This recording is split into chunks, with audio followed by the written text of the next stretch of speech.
Ladies and gentlemen, welcome to my channel and welcome to Sarah Dosanjh University, SDU.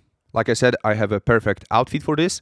And in today's video, it will sound very bold, but I want to criticize that title of Sarah's book, I Can't Stop Eating. And let me explain why. I've been in a situation where I could express my feelings as I can't stop eating. I want to stop eating, but I can't. And is that actually true? Is that actually true? And before I suggest a different language, like better vocabulary for this problem that I am experiencing, let's imagine that I am binging at home, very sad, very angry at myself, feeling powerless, and there is a phone ringing, and somebody tells me, and now I have another example, I created another example, but let's say somebody comes in and say, okay, I will give you $1 million if you stop eating.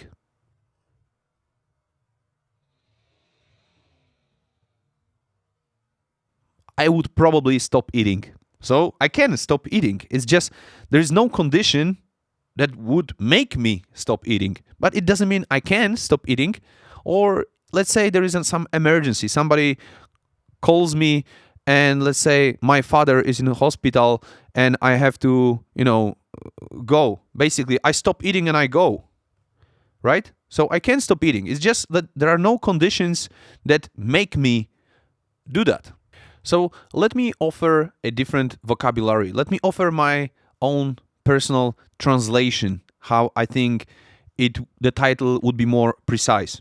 Instead of I can't stop eating, because I believe I can. It's just like I said, I want to suggest that we call it I don't want to stop eating. Because that, as a matter of fact, is true. At that particular scenario, I have a strong desire to eat. And so, where is the problem? The problem is that at the same time, I have a desire not to eat. So, there are two desires fighting with each other, desire to eat and desire not to eat. And basically, one of the desires is stronger and it wins, basically. And because we don't accept both desires, we are disappointed and we suffer. And it's as simple as that. If we accepted both desires and understood the cause and effect chain, like the acceptance would be simple and easy and we wouldn't suffer. And I believe that by rephrasing our actual experience to I have a desire to eat and I have desire not to eat, or I want to eat and I want to stop eating at the same time, this is where the conflict begins. I think we can see the situation with higher level of clarity. It's as if I was watching a football game between the two teams and there is one team I'm rooting for and I have a desire that they win, but there is also another team that also has a desire to win, and it's as if I was not accepting, if I was not respecting the perspective of the other team, and I was like disappointed. It's okay to be a bit disappointed that my team lost, but it's very irrational to be caught up in it and not be able to accept it for a prolonged time. And once again, if I can be truthful to myself and I can understand the reasons why I have a desire to eat, whatever the reasons, like, I've been restricting, for example, or I've been sad, and this is either the only or the best coping mechanism I know, then it's pretty obvious that I will have a desire to eat a lot at one sitting. And that's just like, as soon as I can understand and accept it, it's like, okay, this, I know where this desire comes from. It's nothing like it's exactly the same as if I see it's raining.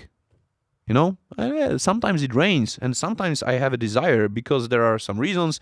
I don't really understand the reasons why it's raining, to be honest. Like, I don't know why it works like this, but I'm pretty good at understanding the reasons why I have a desire to eat.